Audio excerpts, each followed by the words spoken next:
Şuşa. Ermənistan Silahlı Qüvvələrinin qazandığı ilk hərbi əhəmiyyətli qələbə məhz bu şəhərin işğalı ilə oldu. Şuşanın işğalı və ya dağlarda toy adı ilə tarixdə qalmış bu işğal 8-9 may 1992-ci ilə təsadüf edir. Əslində Şuşanın işğalı üçün ermənilərin hərəkətliliyi özünü aprelin 27-sindən göstərməyə başlayır. Yerləşdiyi ərazi, mühüm strateji və tarixi coğrafi mövqeyi bu şəhəri keçilməz qala kimi xarakterizə etməyə imkan verir. Qarşı tərəfin aldadıcı manevrləri və mütəmadi hücumları şəhərin müdafiəsini daha da daraldır. Şuşa uğrunda gedən döyüşlərdə tərəflər arasında qeyri-bərabərliyin mövcud olması vəziyyəti qəsbkarların lehinə dəyişir. Şuşa uğrunda və ətrafında baş verən döyüşlər nəticəsində 480 nəfər həlak olur, 1860 nəfərsə yaralanır. Şəhərin qəsb olunması ilə 22 min nəfər öz yurdundan didərgin düşür. 2020-ci ildə Azərbaycan ordusu böyük şücaət və əzmlə tarixi torpaqlarımızı işğaldan azad edir. Şuşa zəfəri isə tarixi qələbənin önəmli simvoluna çevrilir. Tarixi faktları danmaqla, olayları göz ardı etməklə məşğul olan Ermənistan və havadarları bugün rəsmi Bakının ədalət mühakiməsi qarşısında tab gətirə bilmir. Bakı Hərbi Məhkəməsində davam etdirilən məhkəmə prosesində separatçılar Şuşa əməliyyatı ilə bağlı etiraflar səsləndirir. Araşdırmalar nəticəsində məlum olub ki, Şuşanın işğalı barədə hazırlanmış plan Vazgen Sarkisyana, yəni Ermənistanın birinci müdafiə nazirinə təqdim edilib. Onun plana razılıq verdiyi məlumdur. Əsrin məhkəməsində ədalətin gec-tez bərqərar olacağının fərqinə varanlar son mənzillərinə dəyik gizli saxlamaq istədikləri məlumatları bu dəfə gizlədə bilmirlər. Ermənistan Silahlı Qüvvələrinin general-polkovniki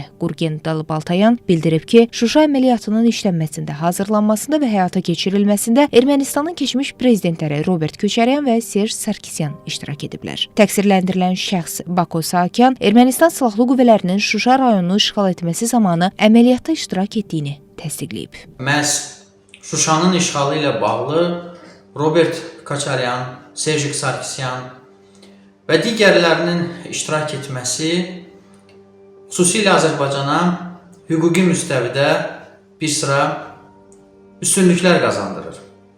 Və heç kimə sir deyil ki, Qarabağ klanında və separatçılıq dalğasında yer alan şəxslər burada etnik təmizləmə, talançılıq, soyğunçuluq, torpaqları mənimsəmə və digər cinayətlərə imza atıblar. Hesab edirəm ki, qarşıdakı dövrdə həm Azərbaycan xalqına qarşı misilsiz cinayətlər törətmiş şəxslərin beynəlxalq axtarışa verilməsi və onların ədalət mühakiməsinə cəlb olunması prosesini biz izləyə bilərik. Təhlillər göstərir ki, bu fakt və etiraflar fonunda rəsmi Bakının Ermənistana qarşı haqlı təzminat davası açması üçün hər hansı ciddi əngəl qalmır. Bu Azərbaycana da hüquqi əsaslar verir ki, Ermənistandan təzminatlar tələb etsin, Ermənistan beynəlxalq məhkəməyə versin, həmçinin Şuşa əməliyyatında iştirak edən erməni zabitlərinin, komandirlərinin beynəlxalq tribunala verilməsi və yaxud Ermənistandan tələb edə bilər kimi hüquqi bir proses yaranır.